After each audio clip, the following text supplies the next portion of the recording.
नमस्कार दोस्तों, स्वागत है आपका स्टडी फॉर सिविल सर्विसेज में। वीडियो को पूरा देखिए। कोई भी आपका फीडबैक है, कोई सजेशन है, तुरंत वीडियो में कमेंट करके जरूर बताइए। अच्छा लगे तो वीडियो लाइक जरूर कर लीजिए और ऐसे वीडियो लगातार फ्री में पाने के लिए चैनल को तुरंत सब्सक्राइब कर लीजिए और बेल आइकन को जरूर टैप कर लीजिए ताकि आगे भी सारे वीडियो आपको मिलते रहे। यूट्यूब में फॉलो करते हैं तो प्लीज ये वाला फ्री टेलीग्राम चैनल जरूर ज्वाइन कर लीजिएगा। सारे नोटिफिकेशन, सारे अपडेट यहीं पे आते हैं, ध्यान रखिएगा। स्टडी फॉर सिविल सर्विसेज का कोई भी पेड ग्रुप अगर आपको ज्वाइन करना है तो सिर्फ 856480530969608606089453864455 यही नंबर है हमारे, सिर्फ जहां पे कॉल या व्हाट्सएप कर सकते हैं। इंस्टाग्राम पे हमारा पेज जरूर फॉलो कर लीजिएगा, स्टडी फॉर सिविल .सर्विसेज है। ट्विटर पे हमको जरूर फॉलो कर लीजिएगा, @study for civils है। सारे क्वेश्चन अटेम्प्ट करिए और स्कोर अपना तुरंत कमेंट करके बताइए। नमस्कार दोस्तों, आप सभी का स्वागत है स्टडी फॉर एग्जाम में। दोस्तों, यह करंट अफेयर का दूसरा मॉक टेस्ट है। वीडियो शुरू करने से पहले मैं आपको बताना चाहता हूँ, हमारे कई पेड ग्रुप चलते हैं। अगर आप इन पेड ग्रुप को लेना चाहते हैं तो दिए गए नंबर पर कॉल कर जानकारी प्राप्त कर सकते हैं। तो दोस्तों, देखते हैं आज का पहला प्रश्न। लोग, किस अंतरिक्ष एजेंसी के द्वारा विश्व का पहला शारीरिक रूप से अक्षम अंतरिक्ष यात्री को 2022 तक अंतरिक्ष में लॉन्च किए जाने की घोषणा की है? जाक्सा, नासा, इसरो या ईएसए? तो इसका जो सही आंसर है वो ऑप्शन डी, यूरोपीय अंतरिक्ष एजेंसी ने जो है घोषणा की है कि वर्ष 2022 तक शारीरिक रूप से अक्षम यात्री को अंतरिक्ष में लॉन्च किया जाएगा। और ईएसए का जो संदेश है वह अंतरिक्ष सभी के लिए इन्होंने संदेश दिया है। और बात करते हैं ईएसए की, यूरोपीय अंतरिक्ष एजेंसी के, तो इसकी जो स्थापना है वह वर्ष 1975 में इसकी स्थापना हुई है और इसका जो मुख्यालय है वह पेरिस में है। और इसके जो कुल सदस्य देश हैं वह कुल 22 सदस्य देश हैं यूरोपीय अंतरिक्ष एजेंसी में। आते हैं अगला प्रश्न। लोग, हाल ही में किस राज्य के मंत्रिमंडल ने जनजातियों और स्वदेशी समुदायों के विकास, सांस्कृतिक और परंपराओं के संरक्षण और संवर्धन के लिए एक स्वतंत्र विभाग, स्थानीय आस्था और संस्कृति विभाग सृजित करने का निर्णय लिया है? मेघालय, असम, कर्नाटक या पश्चिम बंगाल? तो इसका जो सही आंसर है वह ऑप्शन बी, असम। असम सरकार ने एक नया स्वतंत्र विभाग बनाया है, स्थानीय आस्था और संस्कृति विभाग। बात करते हैं असम की, तो असम की राजधानी है वह आपकी दिसपुर है। दिसपुर जो है वह असम की राजधानी है और यहाँ के वर्तमान सीएम जो हैं वह हिमंत बिस्वा शर्मा यहाँ के सीएम है। और असम का जो है पूर्व नाम जो है, प्राचीन नाम, वह कामरूप था। यहाँ पर orang national park, Kaziranga national park और नामेरी नेशनल पार्क जो है वह स्थित हैं असम में। इसको भी आप लोग नोट करते चलिएगा। हाल ही में किस राज्य में स्थित रामगढ़ विषधारी वन्यजीव अभ्यारण्य को राज्य का चौथा बाघ अभ्यारण्य घोषित किया गया है? और यह भारत का 52वां टाइगर रिजर्व होगा। यह कहाँ है? राजस्थान में, बिहार में, झारखंड में या मिजोरम में? तो इसका जो सही आंसर है वह ऑप्शन ए, राजस्थान का। राजस्थान का चौथा बाघ अभ्यारण्य जो है यह रामगढ़ विषधारी वन्यजीव अभ्यारण्य जो है चुना गया है और यह भारत का 52वां टाइगर रिजर्व है। वर्तमान में जो है भारत में कुल 53 टाइगर रिजर्व हो गए हैं और अंतिम जो टाइगर रिजर्व, जो 53वां टाइगर रिजर्व घोषित किया गया है वह छत्तीसगढ़ में है। आप लोग उस टाइगर रिजर्व का नाम कमेंट बॉक्स में बताइएगा। आते हैं अगला प्रश्न। लोग, हाल ही में नेपाल ने पूर्वी नेपाल में कितने मेगावाट की लोअर अरुण जल विद्युत परियोजना विकसित करने के लिए भारत के साथ 1.3 अरब डॉलर के समझौते पर हस्ताक्षर किए हैं? यह परियोजना कितने मेगावाट की है? इसके लिए 4 ऑप्शन दिया गया, आप लोग ऑप्शन पढ़ लीजिए। इसका जो सही आंसर है, यह जो परियोजना है वह 679 मेगावाट की है, लोअर अरुण जल विद्युत परियोजना। और इसके लिए नेपाल ने भारत के साथ 1.3 अरब डॉलर के साथ जो है समझौता किया है। तो इसका जो पहला ऑप्शन है वह सही है। आए थे अगला प्रश्न। लोग, जुलाई 2021 में केंद्रीय मंत्रिमंडल ने 750 करोड़ रुपए की लागत से एक केंद्रीय विश्वविद्यालय की स्थापना को मंजूरी दी है। यह विश्वविद्यालय किस केंद्रशासित प्रदेश में स्थापित किया जाएगा? लद्दाख, दिल्ली, चंडीगढ़ या जम्मू कश्मीर? तो इसका जो सही आंसर है वो ऑप्शन ए, लद्दाख में यह विश्वविद्यालय स्थापित किया जाएगा और इसके लिए कुल 750 करोड़ रुपए की जो है घोषणा की गई है। लद्दाख में हेमिस मठ है और साथ ही जो थिक्से मठ दोनों जो है वह लद्दाख में स्थित है। इसको भी आप लोग नोट करते चलिएगा। हेमिस और थिक्से मठ जो है वह लद्दाख में स्थित है। जुलाई 2021 में किस भारतीय महिला टेनिस खिलाड़ी को आधिकारिक रूप से दुबई का गोल्डन वीज़ा मिला है? अंकित रैना, सानिया मिर्जा, रिया भाटिया या ईसा लिखानी? तो इसका जो सही आंसर है वह ऑप्शन बी, सानिया मिर्जा को गोल्डन वीज़ा मिला है दुबई का। और इनसे पहले जो है 2 लोगों को मिला था, इससे पहले शाहरुख खान को और इसके बाद जो है संजय दत्त को मिला था। और यह तीसरी भारतीय हैं जिन्हें दुबई का गोल्डन वीज़ा मिला है। गोल्डन वीज़ा जिसे मिलता है उसे दुबई में 10 साल रहने की अनुमति जो है वह दी जाती है। और गोल्डन वीज़ा की जो शुरुआत हुई है वह वर्ष 2019 में प्रारंभ हुई है गोल्डन वीज़ा देने की। और बात करते हैं सानिया मिर्जा की, तो सानिया मिर्जा को 2005 में अर्जुन अवार्ड मिला है और 2006 में जो है पद्मश्री सम्मान से सम्मानित किया जा चुका है सानिया मिर्जा को। और यह एक टेनिस महिला खिलाड़ी है। भारतीय सेना ने जम्मू कश्मीर के बारामूला जिले के गुलमर्ग में स्थित अपनी एक फायरिंग रेंज का नाम किस बॉलीवुड अभिनेत्री के नाम पर रखा है? विद्या बालन, जया बच्चन, हेमा मालिनी या मुमताज़? तो इसका जो सही आंसर है वह ऑप्शन ए, विद्या बालन के नाम पर भारतीय सेना ने एक फायरिंग रेंज का नाम रखा है। और यह बारामूला जिले के गुलमर्ग में स्थित है। आते हैं अगला प्रश्न लोग। चीन स्थित बहेतन जल विद्युत संयंत्र परियोजना की पहली 2 इकाइयों में विद्युत उत्पादन शुरू हो गया है। यह जो परियोजना है यह किस नदी पर स्थित है? येलो नदी, जींसा नदी, पर्ल या मेकांग? तो इसका जो सही आंसर है वह ऑप्शन बी, यह जो परियोजना है यह जींसा नदी पर स्थित है, बहेतन जल विद्युत परियोजना। और इसकी जो ऊंचाई है वह 289 मीटर है इस परियोजना की, और यह चीन में स्थित है। आनुवांशिक रूप से संशोधित गोल्डन राइस के वाणिज्यिक उत्पाद के लिए मंजूरी देने वाला पहला देश कौन सा बना है? फिलीपींस, बांग्लादेश, चीन या रूस?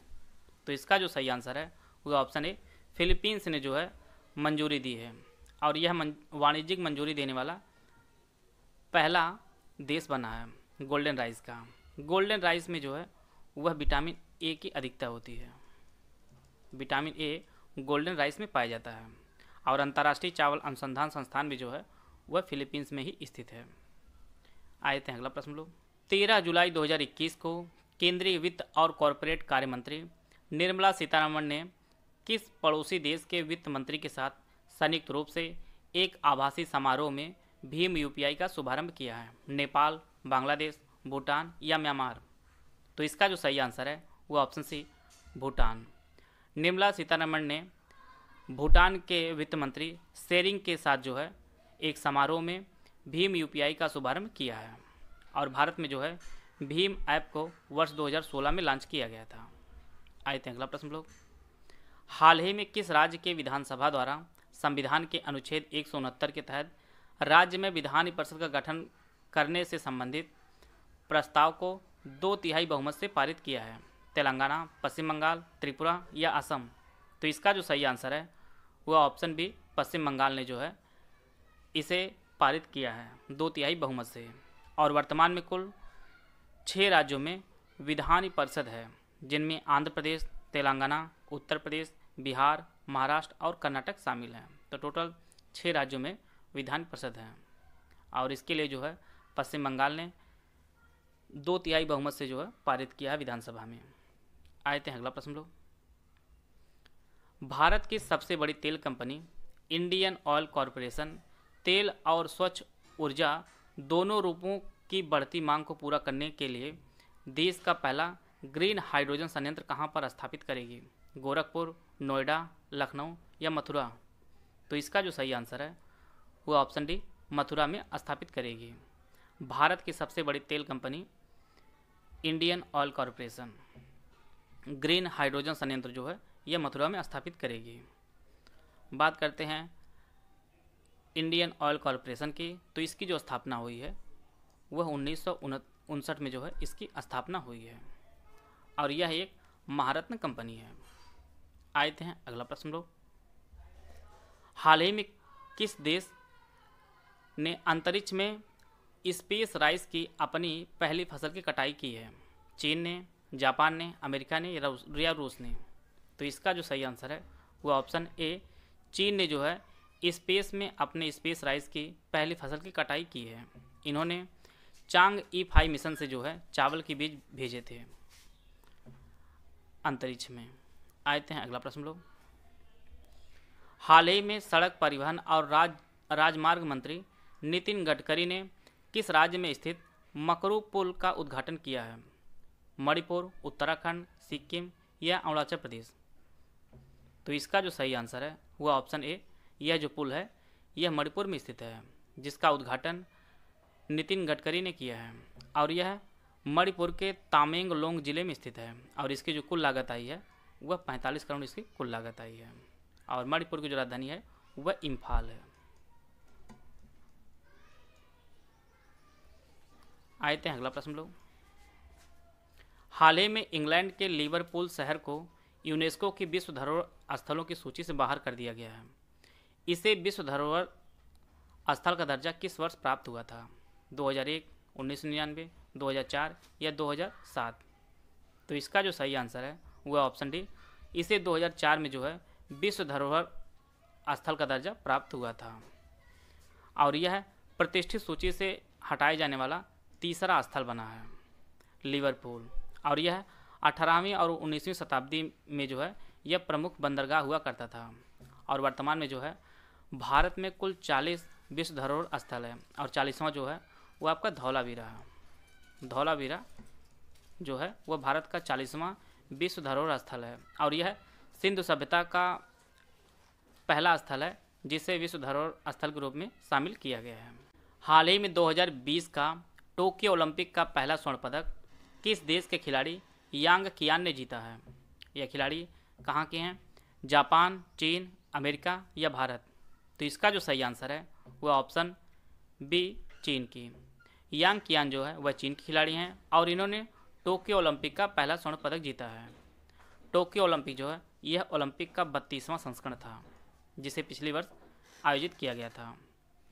इसमें पदक श्रेणी में जो प्रथम स्थान प्राप्त किया था वह अमेरिका ने प्राप्त किया था, दूसरे स्थान पर चाइना था और भारत की जो रैंकिंग थी वह आपकी 48वीं रैंकिंग थी और भारत ने कुल 7 पदक जीता था टोक्यो ओलंपिक में। आए देते हैं अगला प्रश्न लोग। हाल ही में पासेओ डेल प्राडो और रेटिरो पार्क को यूनेस्को को विश्व विरासत की सूची में जोड़ा गया है। यह किस शहर में स्थित है? मैड्रिड, लंदन, न्यूयॉर्क या पेरिस? तो इसका जो सही आंसर है वह ऑप्शन ए, यह जो है मैड्रिड में स्थित है। पासेओ डेल प्राडो और रेटिरो पार्क जिसे यूनेस्को की विश्व विरासत की सूची में जोड़ा गया है। मैड्रिड जो है यह स्पेन की राजधानी है। आए थे अगला प्रश्न लोग। 9 नवंबर को किस राज्य ने अपना स्थापना मनाया है? उत्तर प्रदेश, बिहार, तेलंगाना या उत्तराखंड? तो इसका जो सही आंसर है वह ऑप्शन डी, उत्तराखंड ने 9 नवंबर को अपना स्थापना दिवस मनाया है और उत्तराखंड जो है यह उत्तर प्रदेश से 9 नवंबर वर्ष 2000 में जो है अलग हुआ था और वर्ष 2007 तक इसका नाम उत्तरांचल था। बाद में 2007 से जो है इसका नाम उत्तराखंड कर दिया गया है। भारतीय वायुसेना अल मखतूम अंतर्राष्ट्रीय हवाई अड्डे पर 14 से 18 नवंबर तक आयोजित होने वाले द्विवार्षिक एयर शो में भाग लिया है। यह जो एयरपोर्ट है यह किस शहर में स्थित है? रियाद, दुबई, दोहा या अबू धाबी? तो इसका जो सही आंसर है वह ऑप्शन बी, दुबई में स्थित है। अल मखतूम अंतर्राष्ट्रीय हवाई अड्डा जो है यह दुबई में स्थित है और दुबई जो है यह संयुक्त राज्य अमीरात की जो है वह राजधानी भी है। आते हैं अगला प्रश्न लोग। हाल ही में 2021 एशियाई 49 ER सेलिंग चैंपियनशिप में वरुण ठक्कर और केसी गणपत की भारतीय नौकायन टीम ने कौन सा पदक जीता है? गोल्ड, सिल्वर, ब्रांज या इनमें से कोई नहीं? तो इसका जो सही आंसर है वह ऑप्शन ए, गोल्ड जीता है।